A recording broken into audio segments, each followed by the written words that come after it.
In the ongoing saga of me trying to get my non-expressive church to participate more during worship, I decided to pull out the big guns this weekend. I deployed the atomic bomb of exhortation. In this video, I'm going to share with you the actual clip of me leading that exhortation for the church, and you can be the judge as to whether or not it impacted the experience. And then I'm going to give you some practical tips that you can use to lead more effective exhortations at your church and train your people to be more expressive during worship. So let's watch that clip right now, and then I'll follow up with some tips for you. I'll stand, my soul, Lord, to you surrender. All I am is yours. Before we sing that again, raising of hands is a biblical posture of worship. It means I'm surrendered to you. It means I'm desperate for you. It means I'm needy and reliant upon you, Lord. And so the Apostle Paul even says, I command all people everywhere to raise holy hands in prayer. And so if you're comfortable this morning, raise your hands and surrender. And maybe even if you're uncomfortable with this, as a sacrifice of worship, laying aside your preferences, you choose to raise your hand and say, God, you say to do this, so I'm going to do this. So let's sing this again together and raise your hands. I'll stand with arms high and heart abandoned in awe of the one who gave it all. I'll stand, my soul, Lord, to you surrender. All I am is yours. I will stand.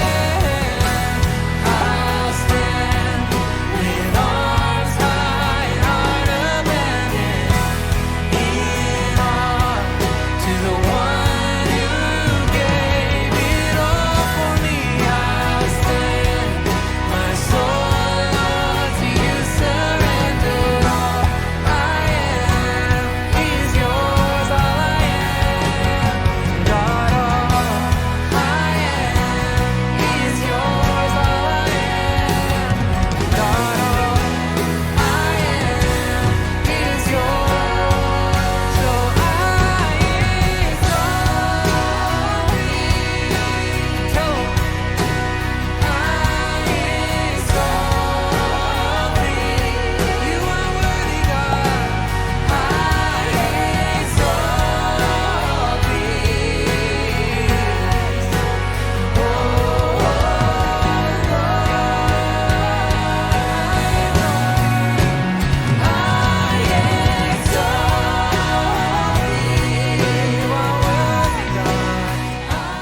Sorry, I had to let that go on a few extra seconds because I love how we went into I Exalt Thee tag. And if you're ever looking to elevate the end of your worship set, tag I Exalt Thee at the end of that last song and it'll just take it to the next level. That's a side tip.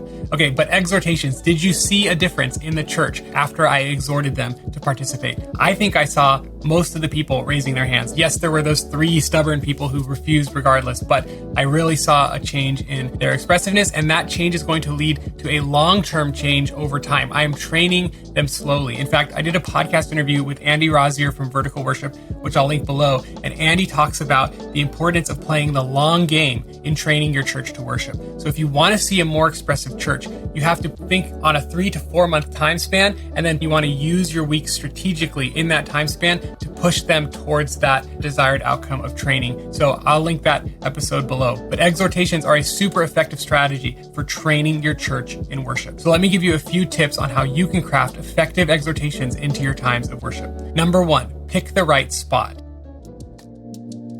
You want your exhortation to be immediately actionable. You don't want to teach them a song about raising their hands and then not sing a song about that where they can apply it until way later in the set. You want it to be immediately actionable, or else you're going to miss the momentum. You want them to be able to immediately apply what you just taught them. That's why I like to put my exhortations right in the middle of a song. I have my band vamp on the previous section's chords or in the upcoming section's chords, it doesn't matter, but they just vamp those chords and then I give an exhortation, and then we immediately move into the application part of what I just taught so that the church can learn and then express. Sometimes I'll also do an exhortation at the beginning of service during the call to worship. We'll read a psalm about clapping your hands, and I'll say, hey guys, I know you're super white and you have no rhythm to Just kidding. Don't say that.